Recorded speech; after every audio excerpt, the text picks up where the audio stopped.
मनेन्द्रगढ़ में भारतीय मजदूर संघ की स्थापना दिवस के मौके में निकाले गई इस रैली आंगनबाड़ी कार्यकर्ता और निर्माण श्रमिक मनोइन शामिल। मनेन्द्रगढ़ चिरमिरी भरतपुर के जिला मुख्यालय मनेन्द्रगढ़ में भारतीय मजदूर संघ के स्थापना दिवस के मौका में एक रैली निकाली गई। इसमें बड़ संख्या में भारतीय मजदूर संघ के कार्यकर्ता पदाधिकारी मन शामिल हुए। कार्यक्रम में सबले पहले भारतीय मजदूर संघ के कार्यकर्ता मन भारत माता की प्रतिमा के वंदन करीन। एक बाद भारतीय मजदूर संघ के जिला मंत्री डाहल कार्यकर्ता मन के सामने भविष्य के कार्यक्रम की रूपरेखा प्रस्तुत करेगी।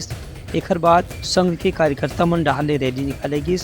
नगर भ्रमण के बाद ये रैली है एक मुख्य जगह में पहुंची, जहां सभा स्थल में एक जनसभा ला भारतीय मजदूर संघ के जिलाध्यक्ष प्रवीण निशीहा संबोधित करीन। उनका कहना है कि सरकार हा मजदूर मन के हित में जो भी कदम उठावत है वो लाभ उन तक वास्तव में नहीं पहुँच पाते। यही दिशा में सरकार ला कुछ संवेदनशील प्रयास करना चाहिए।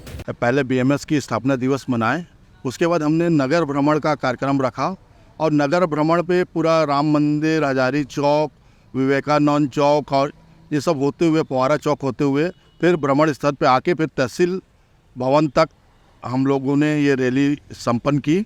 और इसमें BMS के बारे में सभी कार्यकर्ताओं व पूरे नागरिकों को बताया गया और हमारे लगभग 300 कार्यकर्ता उपस्थित थे। उनका ये भी कहना है कि भारतीय मजदूर संघ देश भर के मजदूर मन के कल्याण पर जैसे पहले संघर्ष कर रही से वैसे आगू भी जारी रखी। ब्यूरो रिपोर्ट, उलंघा न्यूज।